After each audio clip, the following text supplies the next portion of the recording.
حمدا لله ولي النعم الفراد والتؤام. أشهد أن لا إله إلا الله الملك العلام، وأشهد أن محمدا عبده ورسوله المبعوث رحمة للأنام. اللهم صل وسلم وبارك على قدوتنا وقرة أعيننا محمد وعلى آله وصحبه ومن ساروا على شريعته إلى يوم الزحام. وبعد، قال الله تعالى في محكم تنزيله: أعوذ بالله من الشيطان الرجيم. وقالت اليهود ليست النصارى على شيء، وقالت النصارى ليست اليهود على شيء وهم يتلون الكتاب. كذلك قال الذين لا يعلمون مثل قولهم، فالله يحكم بينهم يوم القيامة فيما كانوا فيه يختلفون. صدق الله العظيم. أوصي نفسي وإياكم أيها المؤمنون بتقوى الله وطاعته فقد فاز المتقون. Ikhwatul iman jamaah rahimakumullah.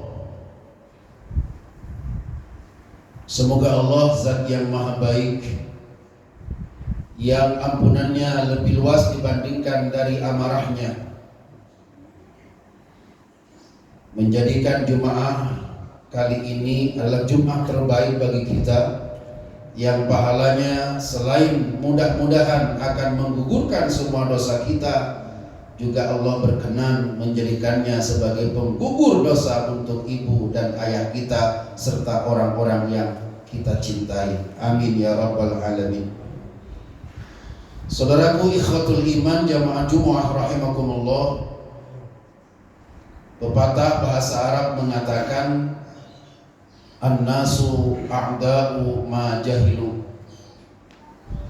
Manusia itu cenderung membenci dan memusuhi karena tidak tahu. Setelah dia tahu, justru mencintainya. Dalam hal ini Allah Subhanahu wa taala menegaskan di surat Al-Baqarah 113, qalatil yahud laisatin nasara ala syai'. Berkata orang-orang Yahudi, orang Nasrani itu tidak punya pegangan, tidak punya pegangan. Wa qalatin nasara laisatil yahudu ala syai'. Nasrani kemudian membalas, yang tidak punya pegangan itu orang Yahudi. Kadzalika qala alladziina la ya'lamuuna misla qaulihim. Bukan hanya orang Yahudi, bukan hanya orang Nasrani yang akan saling tuduh, termasuk umat Islam yang tidak dibekali dengan ilmu yang komprehensif pun akan cenderung menuduh orang lain salah, bahkan bid'ah. Padahal Allah Subhanahu wa taala menegaskan, fallahu yahkumu bainahum yaumal qiyamati. Padahal Allah lah nanti yang akan memutuskan siapa di antara mereka yang ijtihadnya itu benar. Tapi bukan sekarang, nanti di hari kiamat. Maka kata Nabi, man ijtahada fa asaba falahu ajran wa man akhta'a falahu ajrun wahid. Siapa yang sudah berusaha berijtihad mengkonklus sebuah hukum dari Al-Quran dan hadis, salah pun tetap dia dapat satu ganjaran dari telah berusahanya, bukan ganjaran dari salahnya. Dan kalau benar, dia akan mendapatkan dua ganjaran. Nah, saudaraku ikhwatul iman, pertanyaannya, apa iya yang tidak ada contoh dari Nabi itu adalah bid'ah? Mari kita analisis surat At-Taubah ayat 100. A'udzu billahi minasyaitonir rajim. Was-sabiqunal awwalun minal muhajirin wal ansar walladzina tabauhum bi ihsan radhiyallahu anhum wa radu' an wa a'adda lahum jannatin tajri tahtaha al-anhar. Dzalikal fawzul 'adzim. Was-sabiqunal awwalun, dan mereka orang-orang yang masuk Islam terdahulu.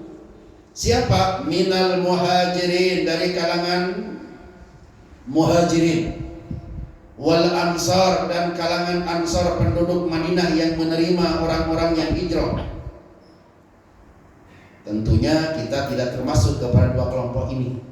Kita bukan muhajirin, kita bukan ansar, tapi kata Allah, walladzina taba'uhum bi ihsan, dan orang-orang yang mengikuti orang muhajirin, orang ansar kebaikannya, jaminan dari Allah dua. Satu, radhiyallahu anhum, Allah ridho kepada mereka, pun kita pasti ridho kepada Allah. Dua, wa a'adda lahum jannatin tajri tahtahal anhar, Allah sudah menyiapkan kepada mereka orang muhajirin, orang ansar, dan kita yang mengikuti cara beribadahnya orang muhajirin dan ansar, surga yang mengalir dari bawah itu surga, air-air sungai. Pertanyaan yang pertama, apakah sahabat Umar bin Khattab termasuk muhajirin? Apakah sahabat Utsman bin Affan termasuk muhajirin? Jawabannya pasti iya. Rasulullah sallallahu alaihi wasallam salat tarawihnya berapa rakaat? Saat di Siti Aisyah 11. Kemudian Umar bin Khattab melaksanakan, memerintahkan Imam Ubay bin Ka'ab berapa?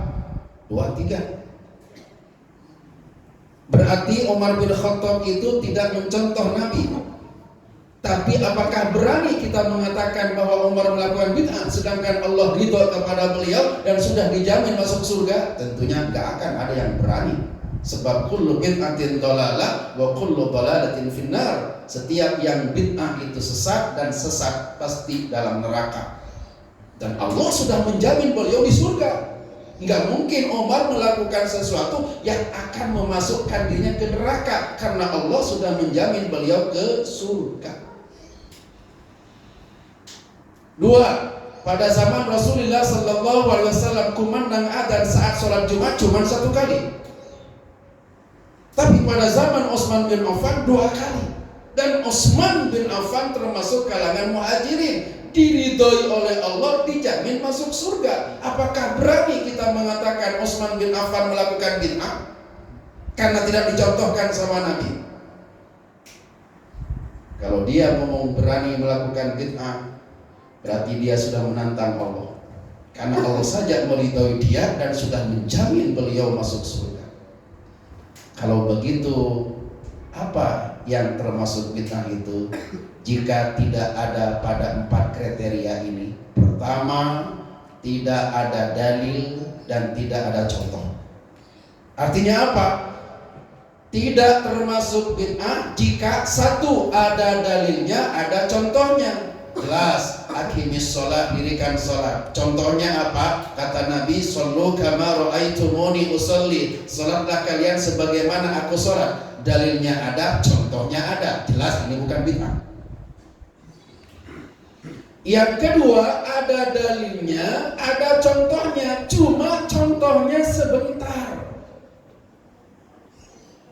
Kata Nabi kita Muhammad sallallahu alaihi wasallam, riwayat Siti Aisyah ummul mukminin radhiyallahu anha, maka Rasulullah sallallahu alaihi wasallam fi Ramadan wala fi ghairihi yazid min 11 rak'atan wala tas'al an tulihinna wa husnihinna, bahwa Nabi di bulan Ramadan itu sholat malamnya tidak kurang dan tidak lebih dari 11 rakaat.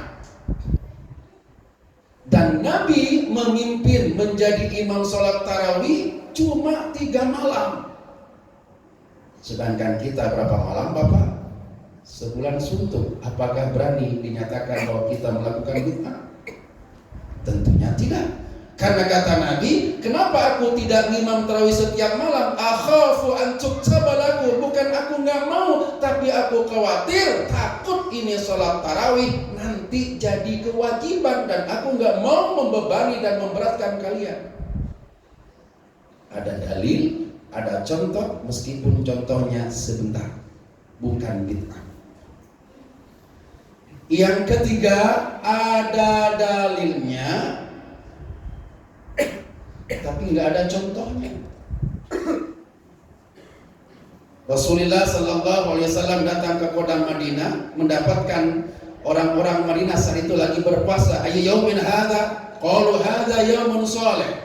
Kata Nabi, kalian berpuasa, emang ini hari apa? Ini hari kebaikan, wahai Rasulullah. Kenapa? Karena pada hari ini Allah Subhanahu wa taala melindungi dan membebaskan Musa alaihi salam dari kekejaman bangsa Israel yang keji.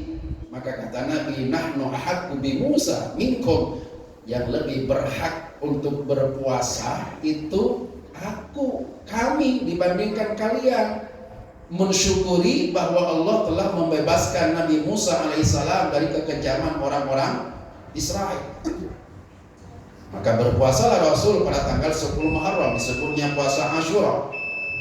Datang seorang sahabat, ya Rasul, bukankah engkau pernah bersabda bahwa dalam ritual kita harus berbeda dengan orang Yahudi? Kenapa kita ikut kayak Yahudi 10 Muharram? Maka kata Nabi, kalau usiaku masih ada mulai tahun depan, aku akan berpuasa dari tanggal 9. 9 bahasa Arabnya tis'ah, disebutlah puasa Tasu'a. Nabi belum sempat melaksanakannya, keburu beliau wafat. Dicontohkan itu Tasu'a, apakah disebut bid'ah? Tapi ada dalilnya. Tidak.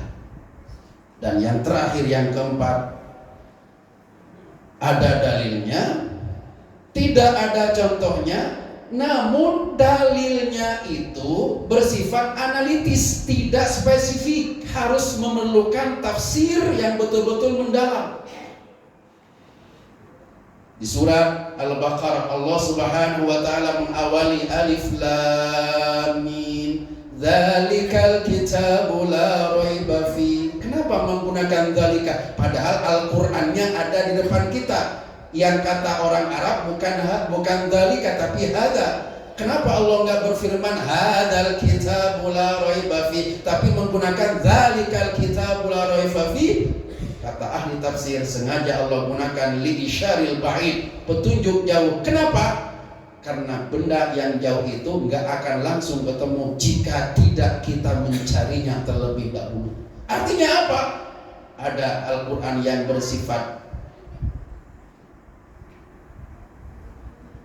zonni, ada yang bersifat qat'i, ada yang bersifat mantuk. Apa mantuk itu? Langsung dipahami secara redaksional. Tapi ada juga yang bersifat mafhum. Artinya apa? Baru terpahami ketika dianalisis secara mendalam melalui ayat yang lain atau hadis Nabi Muhammad SAW. Banyak di antara kalangan umat Islam yang mengharamkan bersolawat selain menggunakan redaksi Allahumma sholli ala Muhammad wa ala ali Muhammad kama shallaita ala Ibrahim wa ala ali Ibrahim wa barik ala Muhammad wa ala ali Muhammad kama barakta ala Ibrahim wa ala ali Ibrahim sampai akhir. Mari kita analisis firman Allah Subhanahu wa taala di surat Al-Ahzab, innallaha wa malaikatahu yusholluna 'alan nabi ya ayyuhalladzina amanu shallu 'alaihi wa sallimu taslima. Sesungguhnya Allah dan malaikat salat kepada Nabi. Hai orang-orang yang beriman, bersalawatlah kalian kepada Nabi Muhammad sallallahu alaihi wasallam. Allah salat ke Nabi, malaikat salat ke Nabi, kita harus salat ke Nabi. Salatnya Allah, salatnya malaikat, dan salatnya kita ke Nabi jelas berbeda maknanya. Khatib telah membaca At-Tabari, Al-Qurtubi, Ibnu Katsir, As-Sa'di. Ternyata makna Allah salawat ke Nabi itu alhamdu wassana. Allah memuji, menyanjung Nabi Muhammad sallallahu alaihi wasallam. Allah tidak melaksanakan salat Allahu Akbar untuk Muhammad, tidak. Tapi Allah salat ke Nabi, artinya apa? Allah menyanjung, memuji Nabi Muhammad sallallahu alaihi wasallam. Pertanyaannya, Apakah Allah butuh ke Nabi kita Muhammad sallallahu alaihi wasallam? Jawabannya tidak. Allah saja yang gak butuh ke para nabi nyanjung, muji. Pertanyaannya, apakah kita butuh ke kanjeng Nabi Muhammad? Sangat butuh. Butuh apanya? Pertama, tauladannya. Yang kedua, syafaatnya. Logikanya, Allah saja yang gak butuh ke nabi nyanjung. Dari saking mulianya akhlak beliau, apakah tidak lebih pantas kita ini menyanjung kanjeng Nabi Muhammad sallallahu alaihi wasallam dengan cara bersolawat? Kenapa? Kalau makna salawat Allah ke Nabi alhamdulillah artinya memuji, makna salawat malaikat ke kanjeng Nabi artinya mendoakan, makna salawat kita sebagai umatnya ke kanjeng Nabi artinya salut kepada beliau. Telah membela kita bukan saja saat beliau sedang sehat, sedang sakaratul maut saja. Yang lebih dipikirkan bukan keluarganya, tapi kita umatnya. Apakah nggak pantas kita lebih salut dibandingkan yang lain? Tapi ini nggak akan ketemu tanpa dibahas dulu oleh para ahli tafsir. Sehingga kesimpulannya, menurut ulama tak termasuk kepada bid'ah. Satu, jika ada dalil dan contohnya, jelas ini. Dua, ada dalil, ada contohnya meskipun contohnya sebentar. Tiga, ada dalilnya, tak ada contohnya. Karena hadis itu tidak hanya fi'liyah tapi juga ada qauliyah. Ucapan Nabi, perbuatan Nabi, ketentuan Nabi. Hadis itu bukan hanya perbuatan Nabi tapi juga ungkapan Nabi dan ketentuan Nabi. Dan yang terakhir, ada dalilnya, tak ada contohnya meskipun dalilnya bersifat analitis. Jadi hadis yang disampaikan oleh Nabi dan diriwayatkan oleh Bukhari dan Muslim, man ahdasa fi amrina hadza ma laisa minhu fa huwa raddun. Barang siapa yang mengada-ada fi amrina, khatib membaca syarahnya Ibnu Hajar Al-Haytami dan Ibnu Hajar Al-Asqalani, fi amrina ay fi dina ay fi syariatina ma laisa minhu, yang bukan merupakan bagian darinya nyate agama, selagi itu merupakan kemaslahatan agama, tidak raddun. Wallahu a'lam bissawab. Barakallahu li wa lakum fil Qur'anil Karim wa nafa'ani wa iyyakum bima fihi minal ayati wadh-dhikril hakim wa taqabbalallahu minni wa minkum tilawata innahu was-sami'ul 'alim.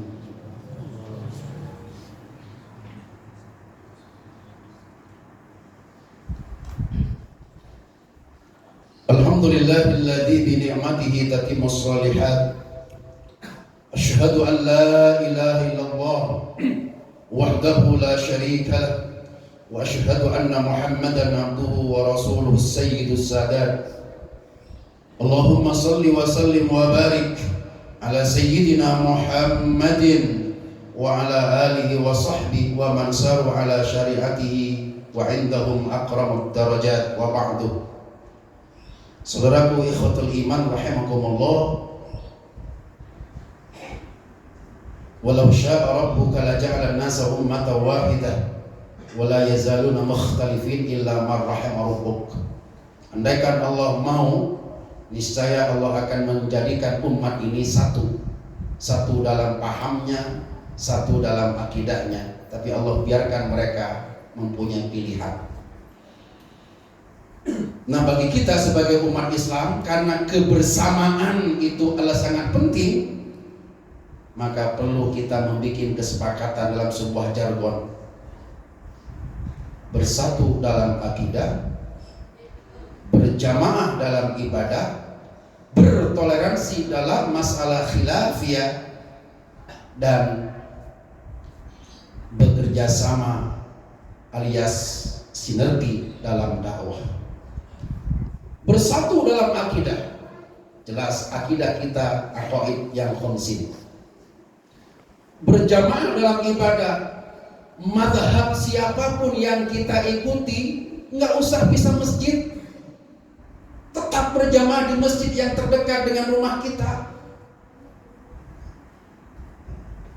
Bertoleransi dalam masalah khilafiyah. Jika ada saudara kita sesama muslim yang mempunyai amaliyah furu'iyah yang berbeda dengan kita, jangan a priori untuk menyatakan yaitu bid'ah.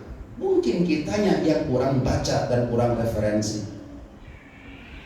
tapi tetap bersinergi dan bekerja sama dalam mendakwahkan Islam. Insya Allah izzul Islam wal muslimin akan kembali, akan teraih. Karena kata Nabi, umatku waktu itu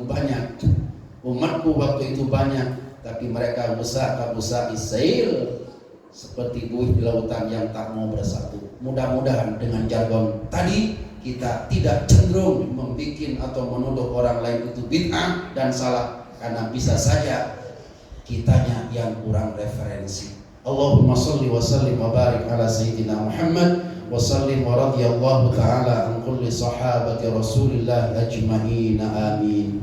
Alhamdulillah, nahmaduka ya Rabbana hamdan syakirin, hamdan na'imin, hamdan yuwafi ni'amahu wa yukafi mazidah. Ya Allah, ya Rabbana lakal hamd kama yanbaghi li jalal wajhikal karim wa 'azimi sultanika.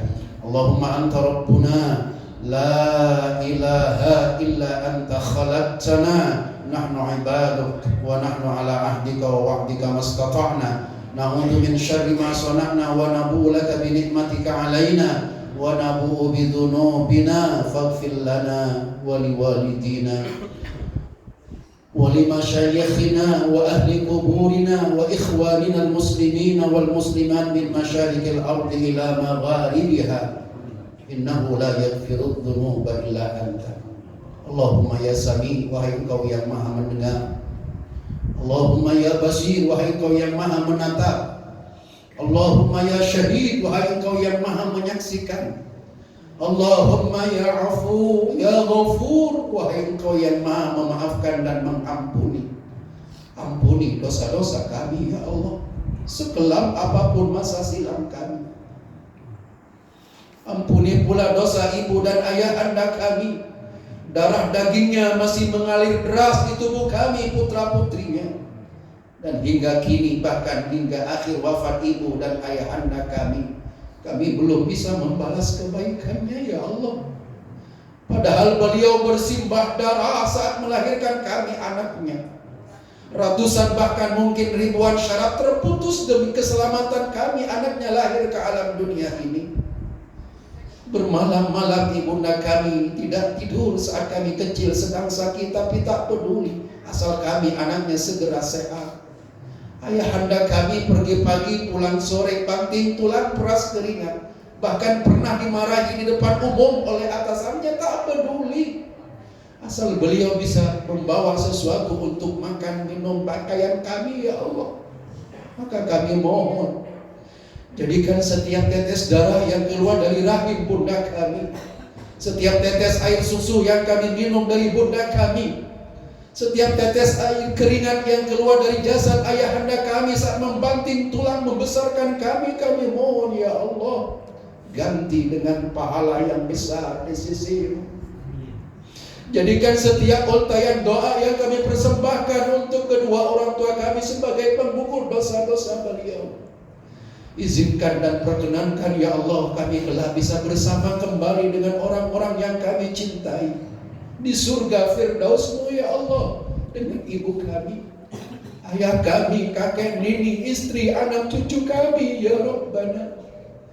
Dan kami mohon jangan dulu Kau cabut nyawa kami ini ya Allah, sebelum tuntas kami melaksanakan semua perintah-Mu, sebelum berhasil kami menjauhi semua larangan-Mu ya Allah. Andaikan kelak kami harus mati, izinkan mata ini telah Engkau ampuni dari pandangan yang haram, telinga ini telah Engkau ampuni dari pendengaran yang haram, mulut ini ampuni ya Allah bila pernah membicarakan kejelekan orang, tangan kami ya Rabbana maafkan bila kami pernah mengambil yang bukan hak kami, perut kami ampuni ya Rabbana bila pernah masuk ke dalamnya minum dan makan yang tidak halal.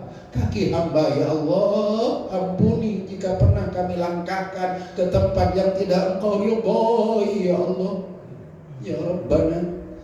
Andaikan kelak kami harus mati, izinkan kami telah berhasil mendidik anak-anak kami menjadi anak yang soleh dan solehah, yang Kau lembutkan hatinya, yang Kau muliakan akhlaknya, yang Kau cerahkan masa depannya, yang Kau pilihkan jodohnya, yang Kau basahkan senantiasa lisannya mendoakan kami kedua orang tuanya, terutama saat kami harus kembali ke hadirat-Mu ya Allah dengan doa-doa mereka yang tulus. Rabbighfirli wa liwalidayya warhamhuma kama rabbayani shaghira. Ya Allah, Engkau Maha mendengar. Engkau pantang mengkhianati janji Engkau ya Allah. Ud'uni astajib lakum, mintalah kalian wahai hamba-Hambaku, aku pasti kabulkan. Maka kami mohon ya Allah, jangan Kau biarkan satupun di antara kami yang hadir di rumah-Mu ini yang masih punya dosa, kecuali Engkau ampuni dosa-dosanya ya Allah. Jangan Kau biarkan satupun di antara jamaah yang hadir di rumah-Mu ini yang berkekurangan, kecuali Engkau berikan kecukupan. Jangan Kau biarkan satupun di antara kami yang hadir di rumah-Mu ini ya Allah yang sedang sakit atau keluarganya, kecuali Engkau berikan kesembuhan dan kesabaran ya Rabb. Rabb, andai kami harus mati, izinkan kami telah mempersembahkan yang terindah untuk agama-Mu. Izinkan kami telah memberikan yang terbaik untuk bangsa ini. Taqabbal minna innaka antas samiul alim. Tub alaina innaka antat tawwabur rahim. Walhamdulillahi rabbil alamin. Ibadallah, innallaha ya'murukum bil 'adli wal ihsan wa ita'i dzil qurba wa yanha 'anil fahsya'i wal munkari wal baghi ya'idukum la'allakum tadhakkarun. Fadhkurullaha yadhkurukum was'aluhu min fadlihi yu'tikum wa la dzikrullahi jallu akbar. Aqimis shalah. Assalamualaikum warahmatullahi wabarakatuh.